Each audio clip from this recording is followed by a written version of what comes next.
ভিডিওর শুরুতে একটা কথা, যদি হাতে সময় থাকে তাহলে অনুরোধ করব ভিডিওটি না টেনে শেষ পর্যন্ত দেখার। ভিডিওটি আপনার জীবনটাই পরিবর্তন করে দিতে পারে। নিশ্চয়ই আল্লাহ তাআলা তোমাদের আকৃতি ও ধন সম্পদের দিকে তাকাবেন না, বরং তিনি তোমাদের অন্তর ও আমলের দিকে দৃষ্টি নিক্ষেপ করবেন। হে লোক সকল, তোমরা আল্লাহ তাআলার নিকট তওবা করো।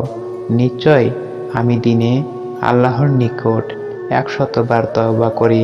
মুনাফিকের আলামত হচ্ছে 3টা: যখন সে কথা বলে মিথ্যা বলে, যখন ওয়াদা করে ভঙ্গ করে, এবং যখন তার নিকট কোনো কিছু আমানত রাখা হয় তা সে খিয়ানত করে।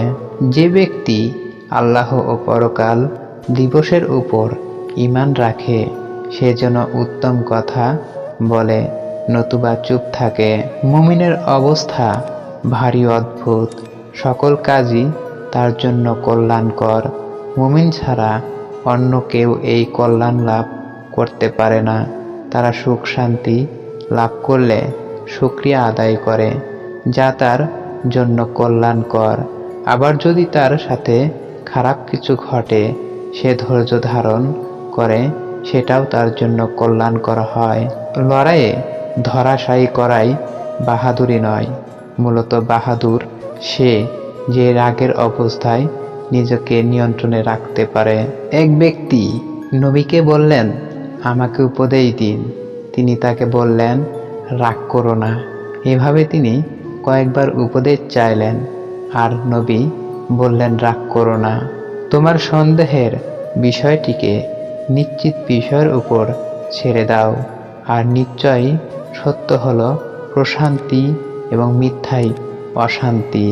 যেখানেই থাকবে আল্লাহ তাআলাকে ভয় করবে, মন্দ কাজের অনুবর্তীতে কোনো নেক কাজ করে ফেলবে, তাতে মন্দ অপশিষ্ট হয়ে যাবে। মানুষের সঙ্গে সুন্দর ব্যবহার করবে। কোনো মুসলমান যদি গাছ লাগায় কিংবা ফসল উৎপন্ন করে আর তার থেকে পাখি কিংবা মানুষ অথবা চতুষ্পদ জন্তু কিছু খায়, তবে তার পক্ষ থেকে দানস্বরূপ হবে। যে ব্যক্তি অত্যাচার করে অর্ধ হাত জমিন দখল করেছে, নিশ্চয় কিয়ামতের দিন অনুরূপ 60টি জমিন তার কাঁধে ঝুলিয়ে দেওয়া হবে। যে ব্যক্তি তোমার কাছে আমানত রেখেছে তাকে সময় মতো আমানত বুঝিয়ে দাও, আর যে তোমার সাথে খিয়ানত করে তার খিয়ানত করো না। ইসলামের গুণাবলীর মধ্যে অন্যতম হলো অনর্থক বিষয় পরিত্যাগ করা। এমন 2টি নিয়ামত যে বিষয়ে অধিকাংশ লোক ধোঁকায় পতিত হয়, তা হলো সুস্থতা ও অবসর সময়। যে ব্যক্তি মানুষের প্রতি দয়া করে না তার প্রতি আল্লাহ তাআলাও দয়া করেন না।